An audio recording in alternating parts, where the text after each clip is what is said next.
Right. So we are on Daf Chaf as we press on.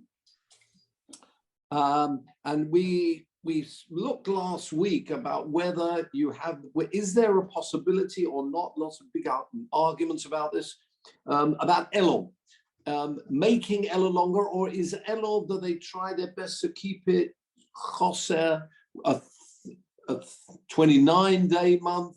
In the end, the conclusion was that if they want to, and that was, it seems to be from Chagai Zachariah Malachi, in those days, it can be, as we know with any other month, it can be 29 or 30-day month.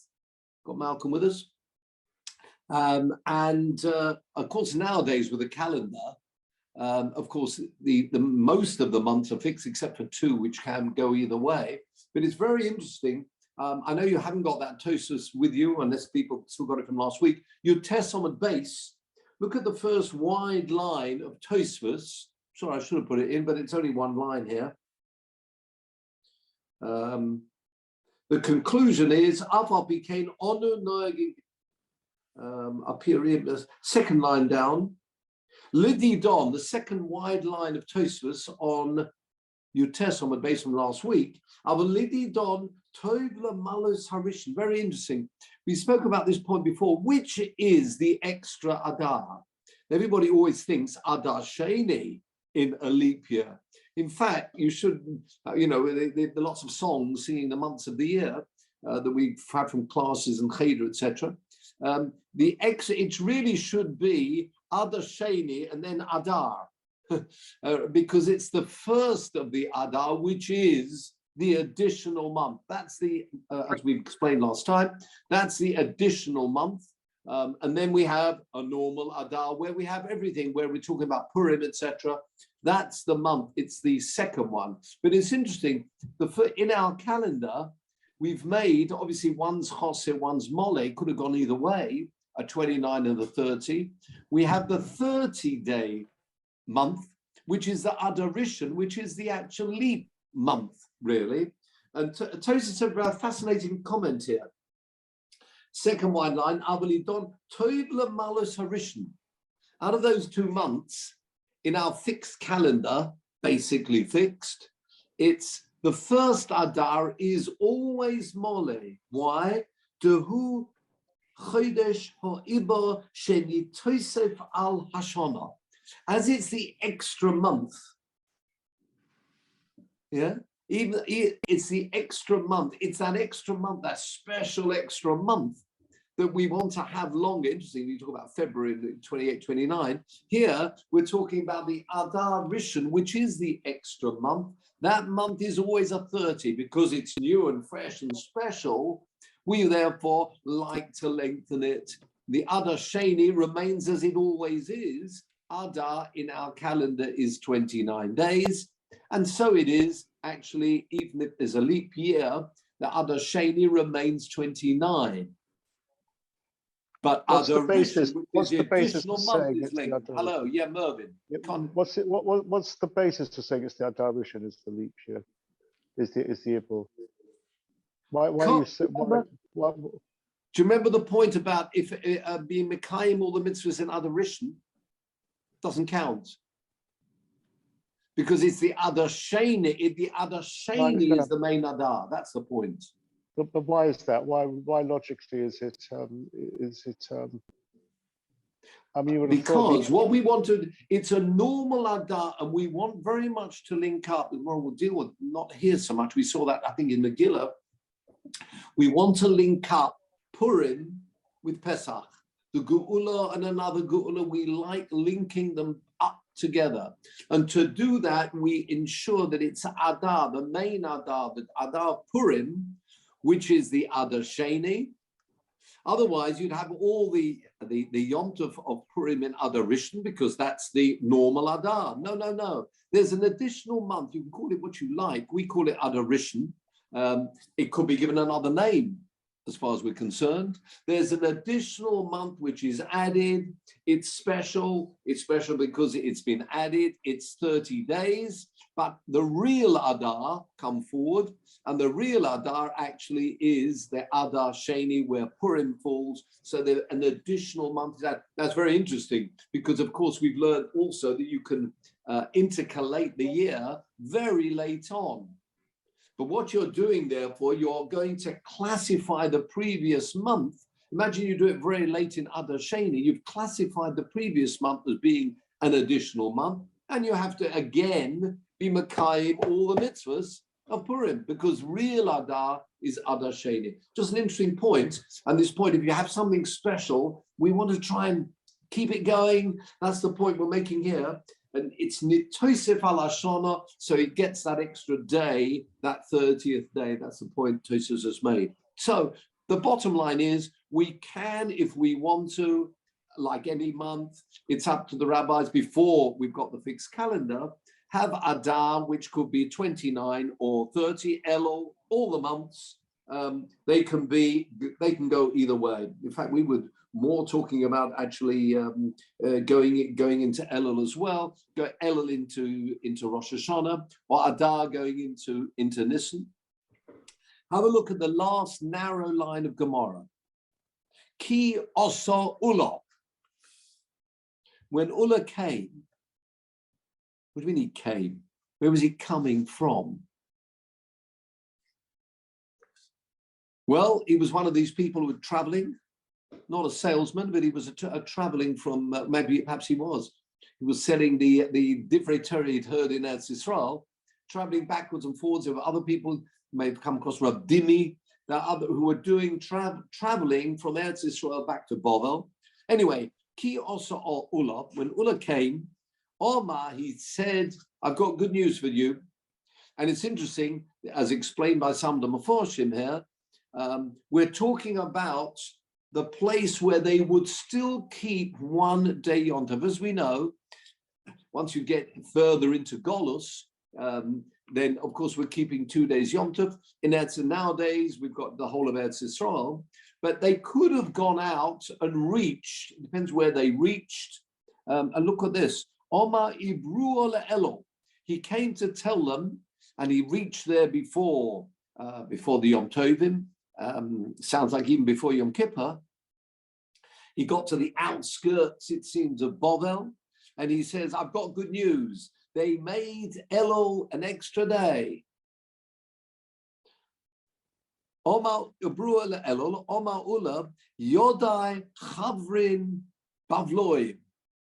Do my gentlemen, my friends here in Bovel, obviously in an area where they could, or a distance they could have got to, or Ula got to, mighty Rusa Avdinon Vada. You know what a wonderful tova it is? In fact, we were thinking of you as part of this extra day that was added. Well, interesting. In particular, you'll see in a minute, we seem to be focusing on Yom Kippur. We'll get to the other Yom Tovim, but in particular Yom Kippur. And because of this, I don't think you appreciate, he says, Ula, to these people he's met early on, the early distance from, or the nearer distance to Eretz Yisrael. He said, we've done a great favor for you. We've made Elul an extra day longer. Says the Gemara, my tivusa. What do you mean it's a good, in which way is it better to have a long Elul? To get your Rosh Hashanah cards out? In which way, don't forget he's telling them after Rosh Hashanah, we've got good news, Elul has actually been is one extra day. Okay, Ula Omar. And here we have a machlokas, the point of adding an extra day. Why? Ula Omar Mishum Yarkaya. Because of vegetables, Rab Acha Bachanina Omar Mishum Messiah, because of people passing away, the dead. What is that all about? Have a look at Rashi. It's just close by where we're up to in the Gemara. It says, Yade Chavrin Babloi. Do my friends My Babylonian friends appreciate Koloima. Have you got the Rashi begins Noisnin Leiv? You got it? Any thumb up from someone? A Noisnin Leiv, about halfway down the page in Rashi. Yeah? Thank you, Laurie. Thumbs up. Noisnin Leiv, make note. Lahakir Tova, to appreciate how good it is. She'oisin imoim b'nei Yisrael, what the people in Eretz Yisrael have done. She'ibru es elom, they have made Elul, that extra day, longer, and this is great for you. In which way is it great? Ula says mishum yarkaya. What's mean mishum yarkaya? For vegetables. Sorry. Says Rashi, lahafrid Shabbos v'Yom Tov. We want to make a gap between Shabbos and Yom Tov. In particular, we're talking here about Yom Kippur, you'll see in a moment. Zeh mizeh.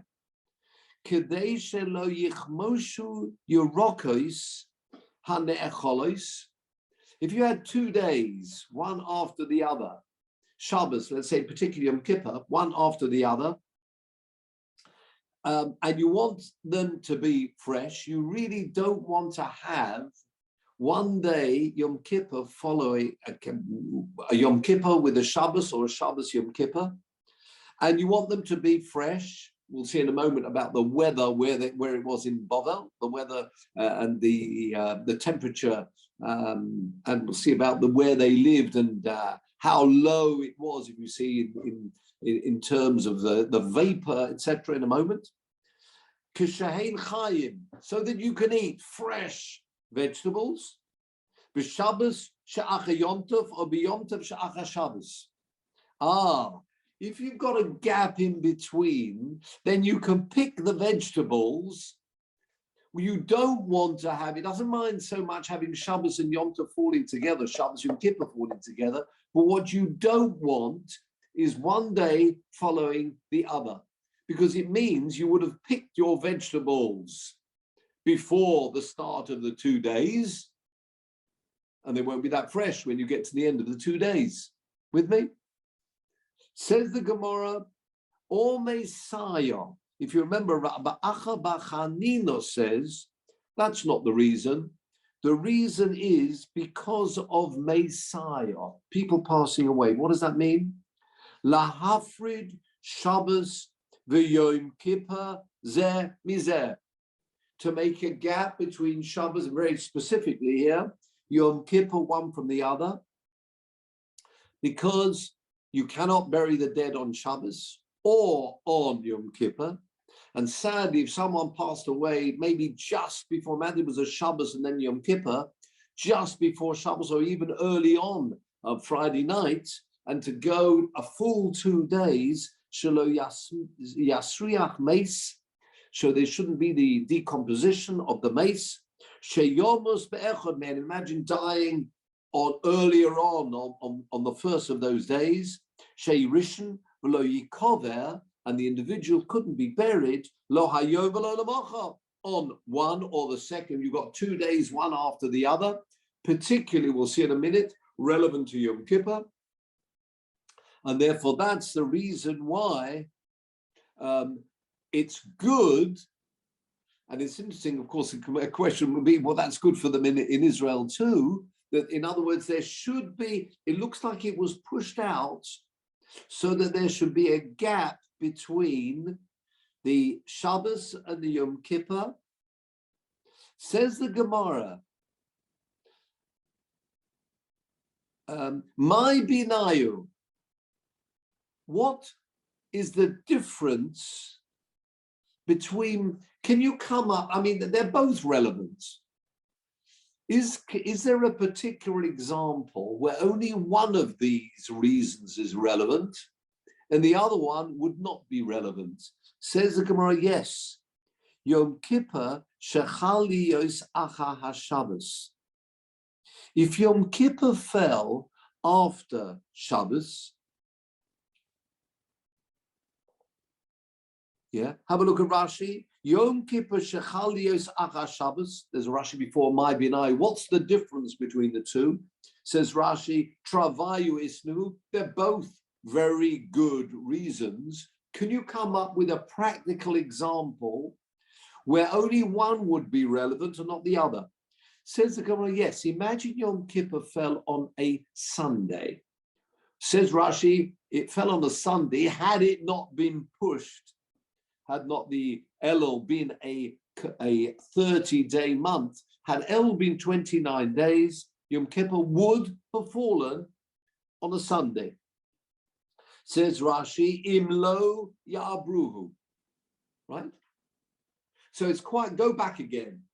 If Yom Kippur would have fallen on a Friday, it sounds like there'd be no difference between the two. If Yom Kippur fell on a Friday, you'd have the vegetables which you'd be picking before Friday, and they'd have to last you till your Shalosh Shudas of Shabbos afternoon, and they'd be they won't be that fresh. Similarly, if somebody passed away on Yom Kippur on a Friday, let's say even Thursday night, Kol Nidra, Thursday night, Friday, they'd have to wait till after Shabbos for the burial. No difference between the two. There's no practical difference between the two, but there is a practical difference if it's going from Shabbos and then Yom Kippur would have fallen on a Sunday. Why? Back to our Gemara, third wide line. Yom Kippur Shechalios Achar Shabbos. Why? If Yom Kippur fell after Shabbos, Man the Oma Mishum Messiah. If, according to Rab Acha bar Chanina, who said the whole reason of we don't want to have 2 days where you can't bury the dead, then in that example, that would be a very good reason to try and lengthen Elul so that Yom Kippur doesn't fall on a Sunday. Have a look, Rashi. Man the Oma Mishum Messiah Ma'abrim. You'd want to try and make Elul 30 days, says Rashi, V'dochinon liyom Kippurim liyom sheni b'Shabbos. Try and push out Yom Kippur, not a Sunday and a Monday. So sadly, if someone passes away on the Shabbos, you can do the burial on Sunday. If someone passes, yeah? So you've got then even a Friday night, you can bury on the Sunday. Whereas if you had Yom Kippur the next day, you couldn't do the burial. Continue the Gemara, fourth wide line down. But if the reason was to have fresh vegetables, when do you want to eat the vegetables? If you have a Shabbos and then in Yom Kippur, you're not going to be eating them on Yom Kippur's a fast day. You're not going to be the fast day. You won't be eating the vegetables on Yom Kippur. You presumably want to have these fresh vegetables for after the fast. Yeah? Says the Gemara, you'll need them in the night. Well, I know a person may be a little bit tired, but they could go back into their gardens and they could actually cut, presumably to get a bit of light. They know where the vegetables are. They can cut them vegetables for the Suda after Yom Kippur. You with me? See, if the reason is because burying the dead that might have passed away on Shabbos, if Yom Kippur was on a Sunday, you'd have to wait till Sunday night, Monday for the burial. But if the reason was to have fresh vegetables, if Yom Kippur falls on a Sunday, you don't need those fresh vegetables on Sunday. You only need them Sunday night after you've broken the fast. Well, when you've broken the fast, you can go out into your vegetable patch and you can cut yourself a few vegetables. So therefore, that reason would not be relevant, Yom Kippur falling on a Sunday. Okay? Says the Gemara, just 1 minute. The person who said that if it would fall, Yom Kippur would fall on a Sunday, there would be no reason to try and push Elul, give it an extra day to push it to the Monday, because anyway, on Sunday night, you could go out and cut the vegetables. But the reason about the Levites and burying the dead, isn't that a reason that everybody should subscribe to that reason? Do you understand? Look at the Gemara. Well, Amanda Oma Mishum Yarkaya, according to the view that is because of vegetables, that was Ulla. And we just said if Yom Kippur fell on a Sunday, no reason to try and push out because you can cut the vegetables Sunday night. But what about La'abre Mishum Messiah? That's not a good reason. The reason of Messiah must be relevant as well. They've added something by these vegetables. Do you see the point? What is wrong with the reason of burying the dead, which means even if you've got another reason, the reason is because of vegetables, and it sounded like if it was only because of vegetables, no reason not to have a Shabbos and then a Yom Kippur, because you anyway are only eating on Sunday night. But you've got the very valid reason of Messiah, haven't you? Says the Gemara, you're right. You're right. That is not a practical difference between these two views. In other words, Yom Kippur falling on a Friday or Yom Kippur falling on a Sunday, everybody would say we do not want that. Why not? Because we got the reason of Messiah. We don't want to have 2 days without burying the dead. Everybody would go with that reason. So that is the reason for, what did we say? Sunday or Friday, Yom Kippur. But there is another practical difference between these two views about this vegetable. In other words, the person who says because of vegetables is adding something to the person who said because of burying the dead. With me? And the question is, what are they adding? Why do they bother to say it? If anyway they subscribe to the view of burying the dead, what is there in addition to that we don't have already by just having this one reason, burying the dead? Says Gemara, no, we've got another difference. Ela'ika beinayu. Beginning line is beinayu. There is something extra. Beinayu, between these two views, something extra. Yom Tov hasomoch l'Shabbos. Now we've been skating over this a little bit. Yom Tov, which is next to Shabbos. What does it mean, Yom Tov, which is next to Shabbos? Let's say, where are we up to here? I'm just seeing my binayu. Yes. Yes. Yom Tov, which is next to Shabbos. Bein milfoneha. Bein now. Let's ignore Yom Kippur now. Let's go to Sukkot. We're talking about Elul. So it makes no difference Yom Kippur falling on a Friday or Yom Kippur falling on a Sunday. That would be a very good reason to try and push off, ensure, in other words, if it, on a Friday, you'd push to make sure it was going to be a Shabbos and a Yom Kippur together. If it's on a Sunday, push it out because you don't want to have 2 days without burying the dead. But what about Yom Tov hasomach l'Shabbos? What does that mean? Let's look at Sukkot. Shmini Atzeres, Sukkot. Imagine now, and don't forget we're talking about there's only 1 day because it's close enough to Eretz Yisrael, there would have been just 1 day. Now listen to this. Yom Tov, which is near to Shabbos, bein milfoneha, bein mela'achareha. What does that mean?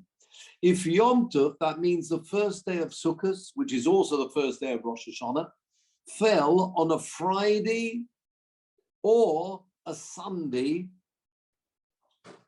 that would be a good reason to make and to push Elul to ensure that you didn't have Sukkot and then a Shabbos, or Shabbos and then a Sukkot. With me? Why? Man di Oma Mishum Yarkaya. If the reason was because of vegetables, ma'abrinon, that would be a very good reason to push out the Yom Tov. Now, very interesting. What are we saying? Because we don't want to have 2 days that you can't cut down the vegetables. So forget about the Yom Kippur scenario. If, for example,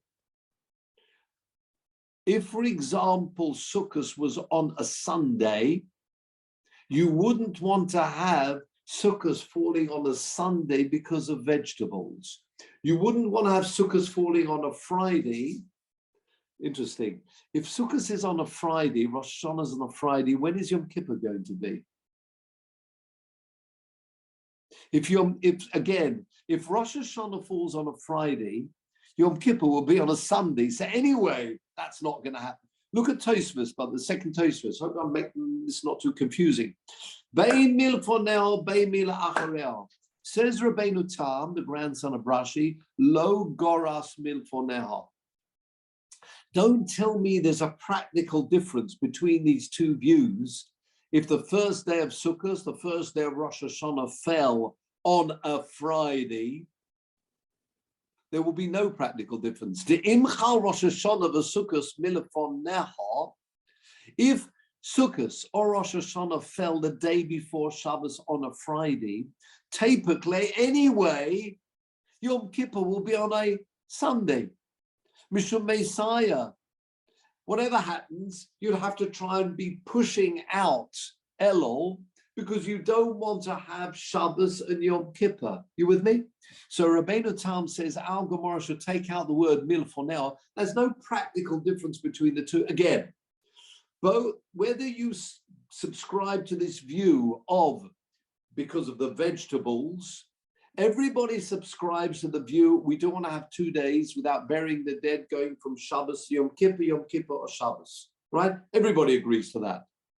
So there'll be no practical difference if Sukkot, the first day of Sukkot, first day of Rosh Hashanah, fell on a Friday, because if that happens, Yom Kippur is going to be on a Sunday, and they would all agree that, of course, you try and push out the Elul so that you won't have Shabbos and Yom Kippur. However, if Sukkot was going to be on a Sunday, Rosh Hashanah on a Sunday, Yom Kippur would be on a Wednesday. Nothing wrong with having Yom Kippur on a Wednesday, but this is where we've got the issue. Because if Yom Tov of Rosh Hashanah, or let's say Sukkot, Shmini Atzeres, will be on a Sunday, according to the view that also says, I'm worried about the vegetables, that would be a very good reason to try and push Elul so that Sukkot will fall, Rosh Hashanah will fall, Shmini Atzeres will fall not on a Sunday, but on a Monday. Says the Gemara, what about because of people passing away? You're still going to have Shabbos and then Yom Tov. Look at this very fascinating point here.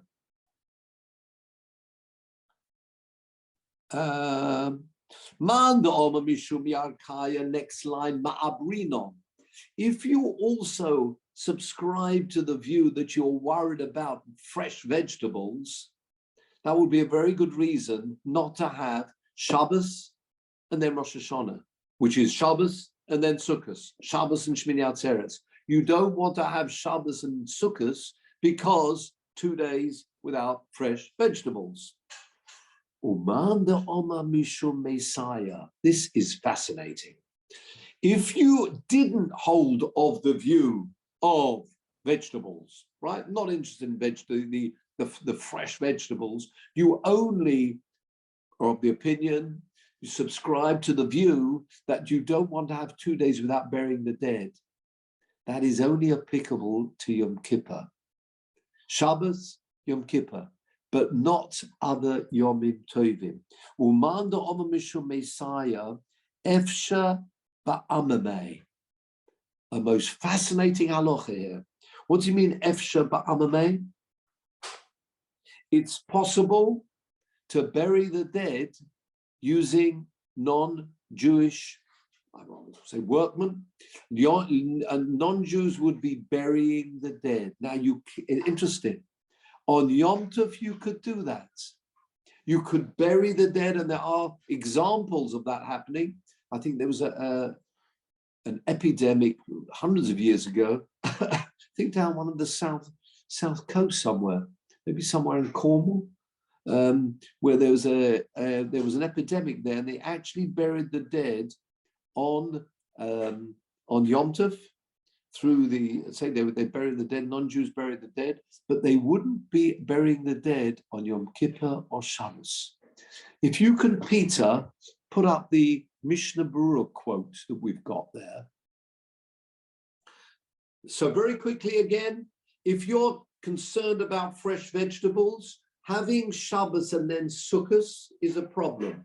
But if you're only worried about burying the dead, there we are on the right-hand side, the Mishnah Berurah. Yeah, that's the one. Go for it. If you can blow that, yes. If we can fill the whole page. Thank you. Yes. Look at Halacha Gimel here in chapter 526 in Kippurim. Lo yisasku bo klal. You cannot busy yourself with burying the dead on Shabbos or Yom Kippur. And then we're looking at the Yom Kippur example. Afilu al yedei amamim, even with other nations, means non-Jews. Afilu lo hitziu al yedeim, even if you have a buried place, you've already got it. It's already been say you've done the digging. Have a look at this halacha in the Mishnah Berurah Yud Zayin. Yud Zayin, afilu, even to carry the dead out on Shabbos and Yom Kippur. On Yom Tov, you can do that. You can have a non-Jew bury the dead, but you cannot do that on Shabbos. You'd have to ask the non-Jew to do it, says the Mishnah Berurah, actually quoting the Magen Avraham. Afal Gab, even though, next line, De'enai ela tiltul al yedei nochri. What is the big issa here? Why can you not bury the dead Yom Kippur using a non-Jew to do the burial? What will you do?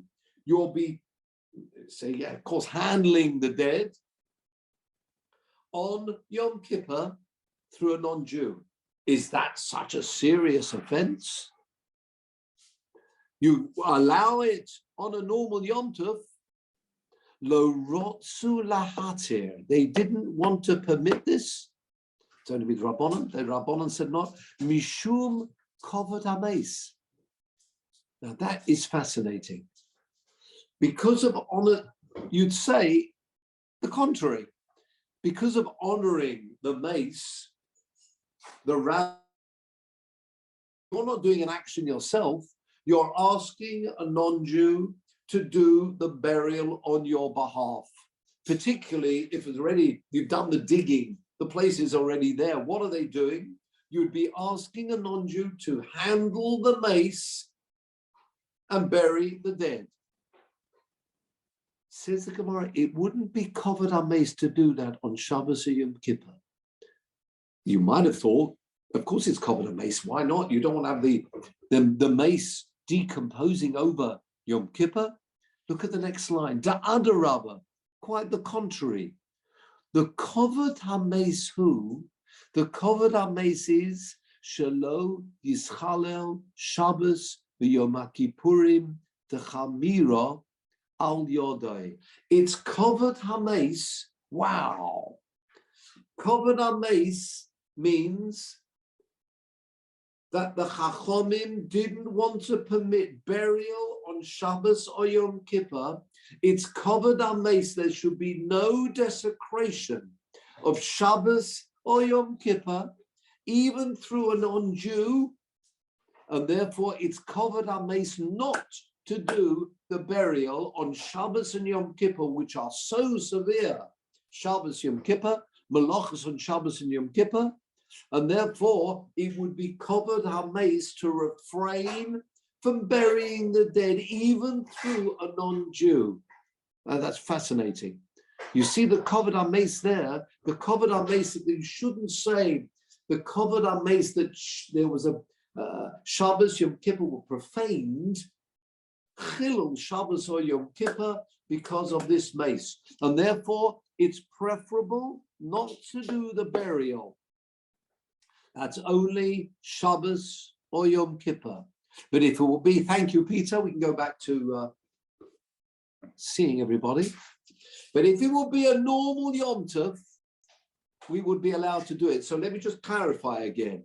So we now have an additional reason. Malcolm, I can see you. Hold on a minute. We've now got additional reason. What's this different reason? It goes like this. If Yom Kippur would fall on a Friday, Yom Kippur would fall on a Sunday, yes, we don't want that.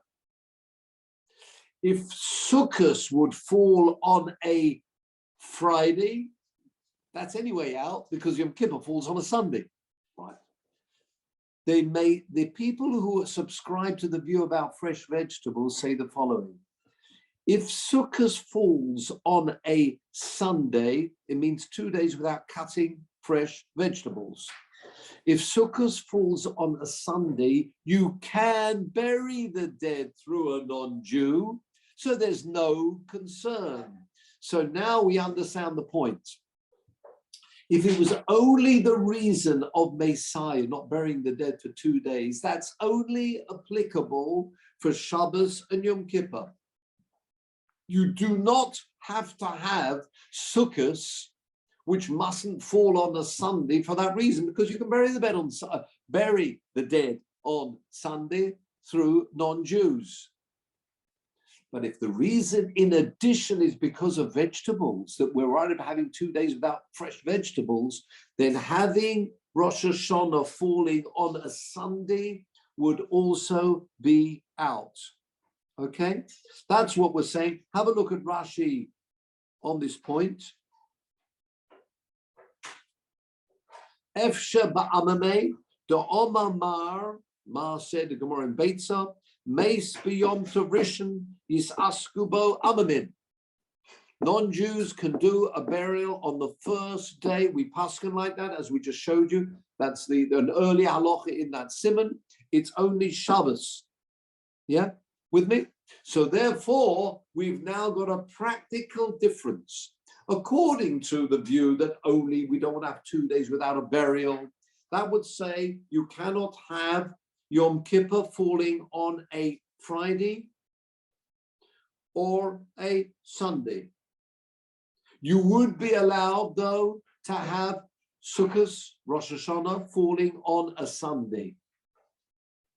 But if you also have the view of fresh vegetables, you don't want that either, because you can't cut the vegetables. You can bury the dead through a non-Jew, but you wouldn't be allowed to cut vegetables. And therefore, that's another very good reason to push the Yom Tov of Elul, not the Yom Tov, the Yom Tov of Rosh Hashanah, pushing Elul out with the extra day, so that you now have 3 days that you don't want Rosh Hashanah to fall. According to the view of the vegetables, you don't want Rosh Hashanah to be on a Sunday, because then Sukkot will be on a Sunday, Shmini Atzeres will be on a Sunday, and you'd have 2 days without the vegetables, according to the vegetable people.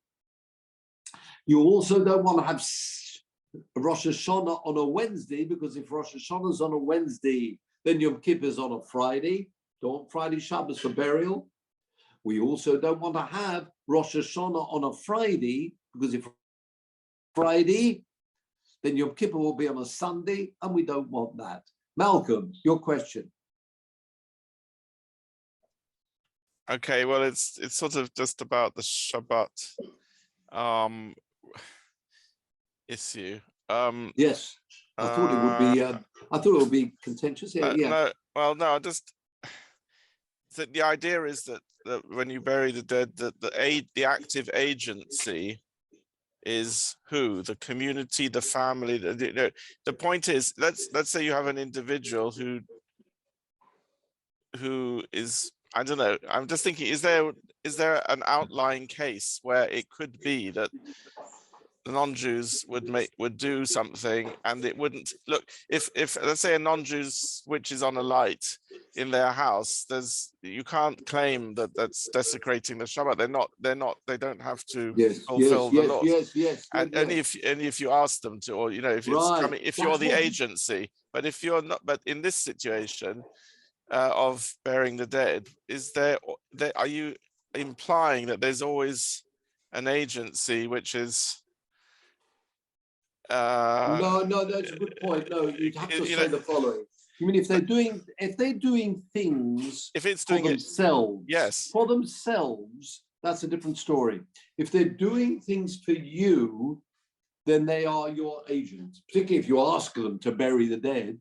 But even without that, if they're doing something for you, they are your agents. Now, when it comes, if there was no family, like just say a terrible situation where you have an individual who hasn't got a family, and the community, there's nobody who is actually nobody to bury the dead. Yes. Now, and if a non-Jew, and a non-Jew is doing it for the Jewish person who sadly passed away, but are they therefore being, are they are they acting for somebody who's no longer alive, but it still means that person will not desecrate even in after death, as it were, that person won't desecrate the Yontif. It's a good point. If the non-Jew would be burying, he would be burying for the community. He's be burying for this. You're right. Normally, it would be the family, etc. They'd be asking him to do it, and even without being asked, he is doing it for this individual and the rest of the family and the rest of Klal Yisrael. So what we don't want here, Kovod HaMeis, means we don't want a non-Jew to do this action on behalf of the family, on behalf of the community. And the Kovod HaMeis means leaving Shabbos and Yom Kippur without, saying the word desecration is really in inverted commas here, because you're not desecrating the Shabbos. The non-Jew is doing a malacha with it. He can do malachas, but the fact that he's working on behalf of the community. He's doing something for the community. Yom Tov is fine. A Sukkot would be fine. You'd be allowed to ask him to do it. After all, I'm not doing the burial, but I'm asking the non-Jew to do it. But not on Shabbos and Yom Kippur. It will be a lack of kavod that the Shabbos or Yom Kippur was. It's inverted commas, desecration. That there's a burial on behalf of the community on the Shabbos and Yom Kippur. That itself is a lack of kavod for the mace. But I hear your point. I mean, he would be working on behalf of the individual, work on behalf of the community. You're right. It's fascinating because, and you but if you extend that idea, yes, I mean, there are lots of situations where you could say that let's say non-Jewish person or group of people or whatever are doing things where their intention, let's say, for example, would be to do something for the Jewish community on Shabbat. Yes. Where they're doing it in their intention is, let's say, I suppose, policing or something, or if it was really for the community, then they wouldn't be able to do it, right? You're saying that in any situation it has to be, it's on their own behalf. The action totally for themselves, then that's fine. Any action done by the non-Jew just for themselves without any thought that they're doing it for the Jew, that's, of course, they can do what they like. What we don't want here is they're doing it on behalf of the community. Now, you're quite right. If there's somebody who living in somewhere with no family, no community, and this non-Jew just wants to bury because he doesn't want the person to be lying there and he hasn't been asked to do it, that's a different story. But for us to go and ask the non-Jew, please bury the dead, we can't do it. It's Yom Tov today. And you'd say, what is it on Yom Kippur? It's Amira La'akum, which is not, as severe as doing the action. You're not actually doing the action. You're not doing anything. Nevertheless, They didn't want that to take place on a Shabbos, only when it's very clear he's doing it on behalf of the individual or the community. And I think that's fascinating, because you intuitively you'd say the Kovod HaMeis is, if you're allowed to do it on a normal Yom Tov, you're not doing I'm not doing we're not doing the burial, the non-Jews doing the burial. I might have thought that's perfectly permitted. Yeah? Yeah. And it is permitted on a Yom Tov. Shabbos and Yom Tov, it's Kovod HaMeis, honor for the mace, that nothing, no transgression, even asking a non-Jew to, which is normally, I say the rabbis say you shouldn't be asking a non-Jew to do a malacha for you. They stuck to that when it comes to a mace on Shabbos and Yom Kippur. On Yom Tov, they said, no, we're going to waive that. It's fine. Ask the non-Jew to do the burial, but not Shabbos Yom Kippur. It would be Kovod HaMeis not to. Amazing. You're right. It's a fascinating point here. I mean, but there are other examples where they would bend. As we said, a normal Yom Tov, which again, the Israel can't do the burial, but he could ask a non-Jew. Als Kovod HaMeis there on Yom Tov, we don't really want to have 2 days, and that's exactly the point we're making here. If Sukkot would fall on a Sunday, for the Mesim, that's not a reason to push out, to ensure you haven't got a Shabbos and then Sukkot, because you could do the burial, but you won't get your fresh vegetables. That's very interesting. Yes. So I'd say a fascinating point here. Hopefully that's... if to stretch a point really, sorry, I don't want to... Yeah, go on. If somebody passes away on a Shabbat and a non-Jewish doctor has to sign the papers, which you wouldn't normally do, which is breaking the Shabbat, and that enables the thing to go ahead on the Sunday or something, then they are actually, what they're doing is they're participating in the process, even though they're doing it, Yes. But presumably that's a little bit close to the bone. I mean, it's a bit. No. That's a good point. It's not. They're not doing it on the behalf of the. I mean, they're doing it because those are the rules. Oh, if those are the rules, and they always sign the. And that's a good point. To ask the doctor to sign the papers for you on Shabbos. No, not well. You wouldn't ask. They would do it on their own behalf. Oh, if they've done it, without desecrate. That's their job. But if they hadn't done it, you wouldn't be able to. That's true. Yeah, but if they're doing it totally that's their job, right? The doctor on the doctor on call. His job is when someone passes away, he signs a doc. It's true, because of that. You do the burial. That's fine. He's done it. That's his job. But to call someone in to do something, that's a different story. And that's what we're talking about here, getting the burial done. Okay. Let's just move on a little bit, and then we'll... Sorry. Another couple of lines. I just want to have a look at this.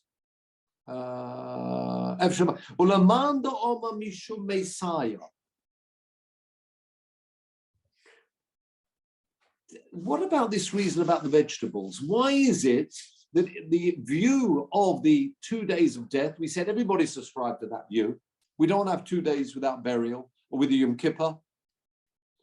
Why don't they also subscribe to the idea of 2 days with vegetables? What's wrong with that reason? It's a good reason, isn't it? Because you want fresh vegetables. Mara, Efsha Bachamimi. This is very subtle. Look at this point. It's possible. Efsha Bachamimi to Omamar. Sorry, what's Bachamimi? Sorry, I've gone up a line. It's 1, 2, 3 narrow lines up. What's Chamimi? From the word hot. Shoron Bachamim. Put them, soak them in hot water, because Zeres lekadmuson. They can come back quite as good. And this is the subtle difference between the two views here. The view that only holds we're concerned about the 2 days without doing having a burial. he's not concerned about the yarkaya because, in their opinion, soaking the vegetables after, we're talking about in the second day of Yom Tov, that's also pretty good. You could do that. The first view holds that's not good enough. For Simchas Yom Tov, you really want to have fresh vegetables. So we don't want to have and then a Yom Tov. Yeah. The other view would hold, yeah, it's not that bad. What you can do, you can take these vegetables, even in the second day, put them in hot water, and they're not quite as good as fresh fruit or fresh vegetables, but that's good enough. So it's a very subtle difference between the two, where one says Yarkaya is so important, we want Simchas Yom Tov, and therefore that will be enough of a reason to try and make sure you had a day in between the Shabbos and the Yom Tov. The other view says it's not terrible. Even on the second day, they might be somewhat unfresh, but nevertheless, you can put them into hot water, soak them in hot water, pretty much getting back their freshness. Says the Gemara, after all of that, when all's said and done, do you remember? Let's just finish with this point. Ihochi, says the Gemara, Maishna ledidon. The Gemara is asking in Bovel, do you remember Ulla came along and said, we've got good news for you. What we did for you, nobody's business. What we did for you, we've extended Elul, which is great for you because now you do not have Shabbos, Yom Kippur. There's going to be a gap in between. Says the Gemara, but that's good for people in Eretz Yisrael as well, isn't it? Efshali too. Nami. Do you understand the question? Ulla came to say, you Babylonians, we extended, and it's very helpful for you that we extended Elul, which means now you do not have Shabbos and then Yom Kippur. But it's good, saying it's good for you, as if there's something special for these Babylonians. They have gained more than the people from Eretz Yisrael. Do you understand the question? Why is Ulla saying, oh, wow, we did this specially for you? Did it for themselves as well. They want 2 days without burying the dead. Yeah. Or according to the fresh vegetable, that was Ulla. They've also they're gained. They haven't got 2 days without having fresh vegetables. Says the Gemara, Ledidon chovilon alma. Ooh, what's this Lashon? Have a look at Rashi. Ledidon chovilo alma. What's chovilo alma? The world. Chovil. Have a look at Rashi. Chovil. Onu b'nei Bovel. Us living here in Bovel.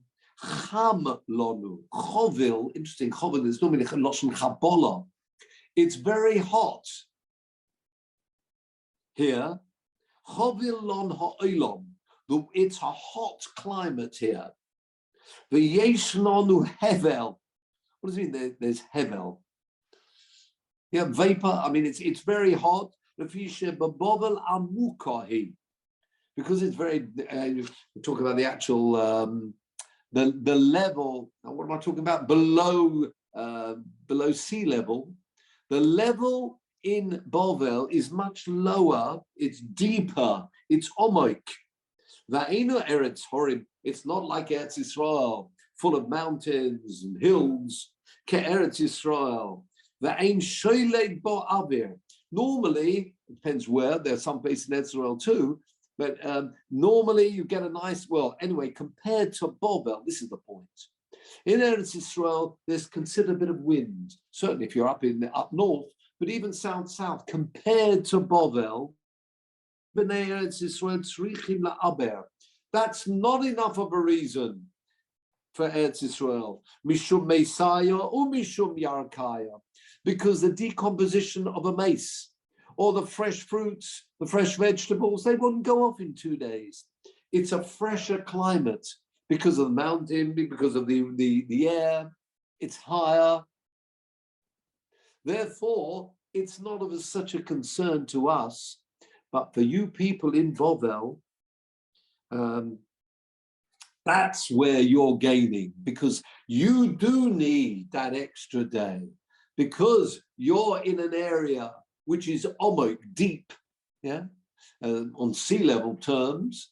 Therefore, for you, you'd gain much more by having that extra day, whether you're talking about Messiah or whether you're talking about the vegetables, you need the extra day. Okay, the Gemara then will ask a question which we don't need for today. Stop there for a minute. The halacha actually follows Rab Chanina, Rab Acha bar Chanina. What does that mean? The reason we don't want to have Yom Kippur on a Sunday or a Friday is crucial, because not just those places in Bovel, other places, we are concerned that you should not have 2 days without burying the dead. Yeah, of course, there's some places up in Spas and Mervin's area where you know it's fresher, cooler weather, and it won't matter that much. But there are some places where it would matter, and therefore the reason is we do not, even today, when we fix the calendar, we do not have Yom Kippur falling on a Sunday or a Friday. And if you convert that back to the Rosh Hashanah, it means Rosh Hashanah will never fall on a Wednesday or a Friday. We are not concerned about the vegetables, which means, strictly speaking, Rosh Hashanah could fall, Rosh Hashanah, and the same for Sukkot and Rosh Hashanah could fall on a Sunday. However, the Gemara in Sukkah tells us that there's another reason we don't want to have Rosh Hashanah on a Sunday. Because if Rosh Hashanah is on a Sunday, Sukkot's on a Sunday, Hoshana Rabbah will be on a Shabbos. And we do not want to have Hoshana Rabbah with all the activities of Hoshana Rabbah taking place on Shabbos. And therefore, we do use the, people may be familiar, Lo Odu Rosh, people know that rule, Aleph, Daled, Vov. We do not have Rosh Hashanah falling on a Sunday, because if it's on a Sunday, Hoshana Rabbah will be, not because of the vegetables. That's we're following the view of Rab Acha bar Chanina. We're not worried about the vegetables. Vegetables, as we said before, you can put them in, soak them in hot water, and they'll pretty much get back to their freshness. That's not a big concern, although some people were more like that. But there's another reason. We don't want to have Hoshana Rabbah on a Shabbos. Lo Odu Daled, we don't want to have Rosh Hashanah on a Wednesday because Yom Kippur will be on Friday. And we don't have Rosh Hashanah on a Friday so that Yom Kippur will fall on a Sunday. And that's very interesting. Even with our calendar, our fixed calendar, those are the crucial rules that apply. Lo, everything really flows from that. I know people may be familiar with Lo Bedu Pesach, Lo Bodu Pesach. Anybody know that rule?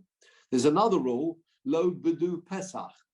But it's only, Lo Bedu Pesach is because if you go backwards from Rosh Hashanah, if you do the calculations, if you have Lo Odu Rosh, it would interfere with a low, it's automatically, yeah? Going backwards, it means you can't have, because from Pesach onwards, all the months are fixed, 30, 29, 30, 29. So if you were going to have Lo Bedu Pesach, you'd fall foul 6 months later when you had Rosh Hashanah falling on Lo Odu Rosh. You with me? Have I confused everybody here?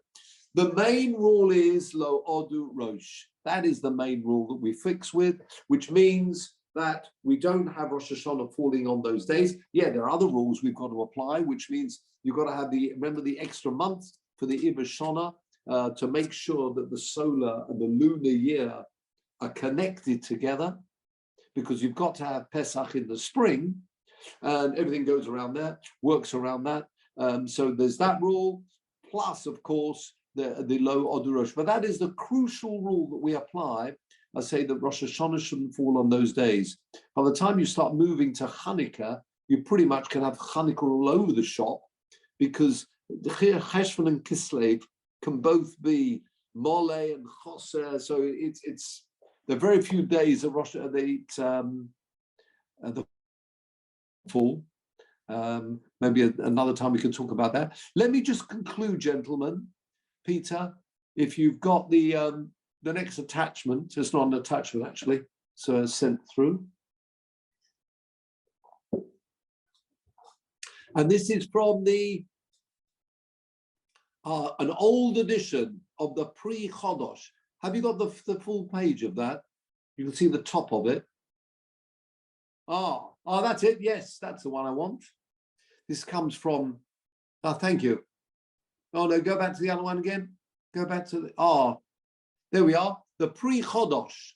Reb Chizkiah ben David da Silva. Eventually went to Eretz Yisrael and then came back to Amsterdam, and he died in 1695, very young man, 1656 to 69. So I say goes back a long way before the Vilna Gaon, 1695. Reb Chizkiah, very, very important a pirush on the Shulchan Aruch. So let's now just scroll, if you can. I just want to point that out. Everybody knows the famous question for Hanukkah, which is, why are there 8 days of Hanukkah? And I'm sure we've mentioned this before, but it's nice to see it inside. Just roll down a bit more, where it says, Umakshu, Loma Kovu Ches Yomim. Why are there 8 days of Hanukkah? The miracle, yes, the oil lasted for 8 days, 8 nights. He said, to kiven the shemen sheba pach hoyu kadei lahadlik lailo echod. They found a pach. They found this jug of oil, so it would have lasted 1 day. So why is Hanukkah 8 days? Hanukkah should have been, the miracle actually was just 7 days. That's the famous question of the Bes Yosef. Hoyu lo kadei lahadlik lailo echod. Beginning of line is Hoyo. Thank you. Hadik Lailach Nimso Shalo Nasa Hanes El Zayin Leiros. Have you got it? Umakshu Hocho. Again, Makshu. Loma Kovu Ches Yomim, the Kiven the Shemen Shebapach. Next line, Hoyo. Thank you. Hoyo Bo Kedei Lahadik. There was sufficient to kindle Lailo Echod. Nimso shelo nasa hanesim. You therefore find that the actual miracle was only for 7 nights. Lots of answers given to that. There are plenty of Sforim written on so many different answers. But I want to just come down to the line that begins Shemin. There you are. Yes, you got it. Keep going to the end of that line. No, next line. That's it. Go. Keep about the 4th word along. Elo she'ein tzorech l'chol zeh. All these answers that are given, so many different answers why we have 8 days of Hanukkah. I say Sforim have been written on this. Says the pre-Chodosh that it's all unnecessary. It's a very simple answer why there are 8 days. Do you understand the question? The miracle was actually 7 days because there was enough oil to last them 1 night. So if we're celebrating the miracle, it should be 7 days of Hanukkah, says the pre-Chodosh. We've mentioned this before, but I say it's nice to see it in the actual, in the Sefer. So where are we up to now? Go back again. Elo, she'ein tzorech l'chol zeh. You don't need all these answers I've mentioned, and many more too. Why? She'ein, have you got it? Where it says she'ein? Keep going along that line a bit more. She'ein svara. There's no logic. She'yikvu zayin yomim, that they should have fixed 7 days of Hanukkah. When would it have started? It would have started on the 26th of Kislev. Ba'elach. That's not logical. How can you forget the battles? That they were successful, the Hashmonaim were successful in battle. The Ika Yom HaNitzochen, and that day of the battle levels, Shenochu me'oivem, when they rested from their enemies, they were successful in their battles. Shehu Chov Hei Kislev, which is of course on the 25th. Shelo Yikvu'uhu L'Dairos. There's a question mark there. How can they have the Yom Tov without recognizing, as we say in Alanisim, Ve'ilule Neis Shel Shemen, had there not been a Neis of the oil, Hoyakovim L'Dairos Yom Echad, there would have been one day a Yom Tov, B'Halel U'B'Hodah, with praise, thanksgiving to Hashem. So what the Pri Chodesh is saying, there would always be the 25th, had to be a Yom Tov for the success the Klal Yisrael had in battle. Next line, Elo, Shebishvil Neis Pach Shel Shemen, because of the Neis of the Pach of Shemen, Kovu Ches Yomim L'Doros. That's why there are, in fact, 8 nights. We've mentioned this before, but I say it's nice to see it inside. Turns out, therefore, why would you have, if the first day effectively celebrates the victory, yes, why would you make a brocha l'hadlik ner shel Chanukah? Yeah, it's true. It's true that they therefore made a Yom Tov. Good question. They therefore made the Yom Tov round the candles, and it's a hadik ner. That first, they've got the oil, but it's the whole Yom Tov really is for the first day is for the battle. That's also but to show it, we focus in on Nisim. So Ashos Nisim you can understand, but Hadlik Ner Shel Chanukah seems to be the Ner Chanukah. Yeah. You're right. It does follow all these other hundreds of answers given to that question. I mean, well, the obvious answer is that it didn't consume. I mean, on the first day, the first minute, the first second, it consumed an eighth of what it would have consumed in a second. Right, that's very good. That's answer number 782. Exactly. Yeah, or answer number one, if you like. That's obvious. Okay. Yeah. You're that, and that is a problem. But what he's saying is, you cannot have the Yom Tov, according to him, without doing something for the battle. Now, to do nothing, from then on, you're going to start lighting a candle, or you've got the candles from then on by lighting the. You see, it's always like that. To get to the second, the extra, that's when you've got the second light. You can only have an extra if you start off with one.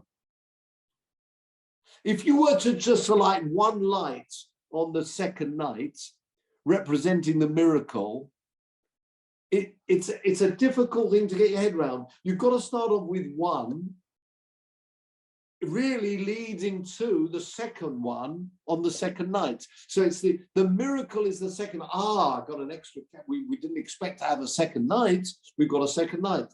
To get there, you have to start off with one on the first night. But you're right. It's only minor in the whole piece because you're really not so much lighting. You've got the Yom Tov. The Yom Tov is because of the battles. But to get to the second night, you've got to start off with Lahadik Ner Shel Chanukah on the first night to be able to have the second night, which will be the miracle.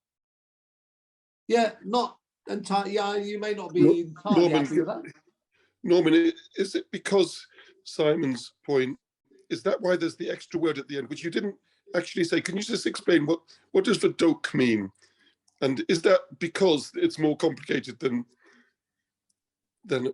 what can you explain? Well, the don't normally means look into this. No, you're right. It could be. He's not saying dochuk, which would mean it's a bit of a pushed reason. He's saying the don't means it's not so straightforward. This needs more investigation. No? Yeah. So what you're saying the because there are some things you'd have to iron out, like the first day lighting a candle. That's what you're suggesting. Well, no, it's more I'm asking. I'm always puzzled by. I don't really understand the implication of V'dok. it qualifies it in some way. Is that right? Yeah, it does. Yeah, you're right. It does need to be looked into and understood. Yeah, yeah, a good point. Good, because you see the other comments is there's no doke around it. You're right. Yeah, normally the doke means it needs to be looked into a bit more, maybe. But I mean, Simon, you've got a good question. I haven't got a really good answer for you, other than saying, to get to the second, you have to start off with the first. Not entirely satisfactory. I mean, what you're really saying is we could have the first night have the first day of Hanukkah without any lights and start the lights on the second night. But it would be very funny to start off with that one light, which is meant to represent the extra day that it was a light. So you'll then say, okay, so light two lights on the second night. Don't have the first night with one light at all. But it's all nonsense. Any one of these 782 answers. Yeah. Oh, no, that was yeah. They're all fine. They're all fine. These answers. Yes. I mean, the fact is, there was a miracle in the first fraction of a second. The first. Yes. So you're happy with that? Yeah. He's getting an important point here. If you say we're only looking at, thank you very much for the yellow, it looks like we've neglected entirely the fact that they were successful in these battles. And he's saying, no, we haven't. That's the point. We're focusing on the miracle, absolutely. But don't forget, it was miraculous. They managed rubbing them miatim, how they were successful in that as well. So he's saying that's not lost, and there's a whole day set aside for that. And that is day number one. Incidentally, Rabbi Sachs, he had a wonderful dvatar about what happens if you only have enough a candle for Shabbos or for Yom Tov. Which one should you light? The famous halach in Shulchan Aruch. Yes, exactly. But he goes into the philosophical point, which is that we don't celebrate our military victories. We celebrate the Nes Hanukkah, and therefore, but the bigger Nes, of course, is the Shabbos, which keeps the Jewish people going, because it's the Shalom Bayis. Absolutely, yeah. That's a very powerful point. We don't celebrate our military victories in that way. Yeah. But I mean, he would say we are, according to the Pri Chodosh. But you're quite right. That's a point in Shulchan Aruch. If you only have sufficient oil for one, which one do you do? And it's Shabbos, which which does come first, because we want the Shalom Bayis. It's the families together, which is absolutely crucial. Yeah, very powerful. He says it's that which kept the Jewish. Other nations, he talks about, celebrate military victories, but they've died out. Whereas although we had a military victory, it was the Shabbos that kept the Jewish people going all the way through the centuries, through everything. Yes. It's more important than military victory. Yeah, we do recognize military victory when it's intertwined with miracles. I mean, this may and Yetziat Mitzrayim is another. I mean, that was also a military victory over the Egyptians. It's not a military victory that we celebrate. Military, but they all drowned. What about Yom Ha'atzmaut? Anyway, can I ask about where he came from, the rabbi, the who wrote this in 1690? Which part of have a look of Europe or Middle East? Or I had something. I did have something about him. I've got it here. I mean, you can look it up as well. He was born in Livorno, in Tuscany. You know the area? And then he went. Yeah, then he left and went to Yerushalayim, and then he seemed to have come back. Not come back so much. Then he went to Amsterdam. He was offered actually there to become the, I think it's a Rov there, a Sephardi Rov. But then he was very busy with his Pri Chodesh. Have a look. I mean, you'll see quite a lot of this in Wikipedia and other places. But yeah, let's say a young man, really. 1659 to 98. Yeah, so not even 40. I mean, he could have been making a point, because the Jewish communities were being, there was a lot of migration, let's say, at that time, at the 17th century, and they had no, to, I mean, you know, he's it was making the point. that, I mean, yeah, one could disagree, but I mean, he's making the point that yes, if there's a military, and it's not just a miraculous military victory, then there should be some celebration. That's all. You're right. More important, maybe other things, indeed. But what his view is that we are actually celebrating. Now, you're right. Others may disagree with that, but he would say no. And I mean, look at the wording that we say in the Modim, in Alanissim, in the actual Alanissim, we do talk about it. So it's very interesting, you know, that in the Alanissim, in the Amida that we're going to be saying throughout the whole week, and the 8 days, we keep talking about the Nissim. You know, it's almost like en passant, we mention about the oil, but the whole thing is around Rabim Biad Miatim, Tameim Biad Tahirim. If it's miraculous, what he's saying is that should be noted. But of course, in the main, as we said before, have I lost everybody here? Hello? Hello. Oh, no, you are there. Okay. But there is another issue here. I mean, that the days, a specific counting of days, the victory was not on the first day. The victory was a couple of months previous, and it took a couple of months to clean the Beit Mikdash up and then use it towards Hanukkah for actual korbanos. Well, no, they're going in on the 20th. That's why they didn't have oil for this while until they actually managed to secure the kosher wine, the kosher oil. But what he's saying is there's got to be something which recognizes, that's his view. I mean, I'm saying you can have others. He's saying you're recognizing that as well.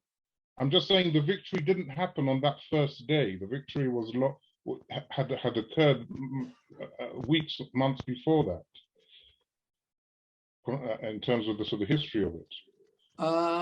Although I think actually going into the Beis Hamikdash itself, that might have actually been on the 25th.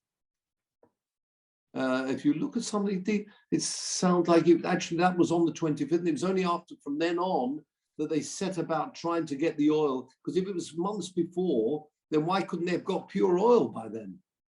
So the entrance into the Beis Hamikdash sounds like it was the 25th. They've got this one crucible of oil, and it would take them that amount of time till they produce oil once again to be used in the Beis Hamikdash. That sounds like if you say looking at the text and looking at a lot of the Meforshim, it sounds like it is the 25th. Chonu Kofei.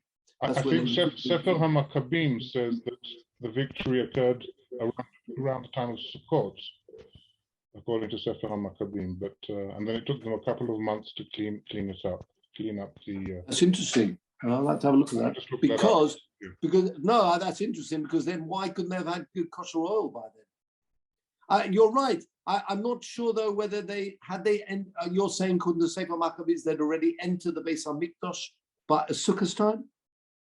That's very interesting. All right, worth following up. Because otherwise, why couldn't they have had kosher oil by then? It seems very strange.